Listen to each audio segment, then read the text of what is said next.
tutti, io vorrei offrire alcune telegrafiche riflessioni.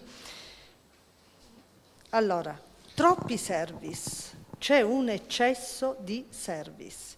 I club spesso si confondono, vogliono fare tutto e non fanno nulla di importante.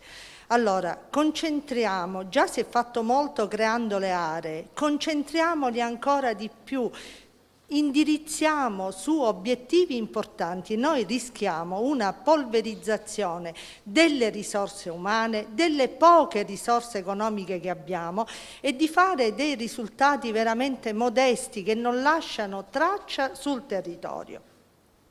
Obiettivi importanti sono quelli gratificanti, sono quelli che coinvolgono i soci, sono quelli che lasciano traccia.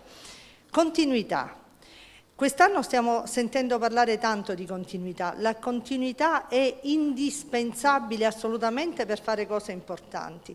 Io ho vissuto l'esperienza della creazione del centro del laboratorio di arti musive all'interno del Centro per l'Autismo di Barcellona. Se 4 governatori, 4 consecutivi, non avessero sposato e appoggiato con forza, con affetto e con volontà quel progetto sarebbe rimasto sulla carta, perché richiedeva un impegno umano, personale, di risorse che in un anno non avrebbe concluso, non avrebbe trovato neanche una prima bozza embrionale. La porta scorrevole dei soci.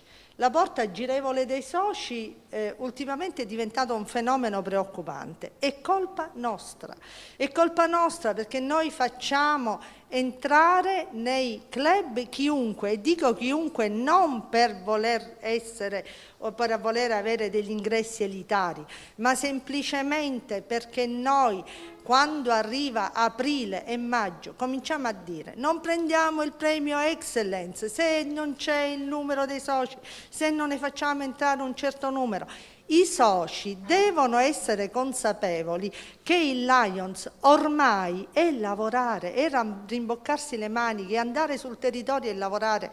Io sono socia da 32 anni, ma lavoro come socia Lions da non più di 10, perché prima la mia attività era quella di vestirmi, andare alle cene e al massimo andare in giro per cercare qualche cosa di soldi, per fare delle offerte, ma ora abbiamo scoperto che dobbiamo lavorare sul territorio e ricordiamoci per favore che questa emergenza Covid ci offre, fra virgolette, l'occasione di una attività importantissima che potrà lasciare una traccia notevolissima nelle nostre comunità. Grazie a tutti.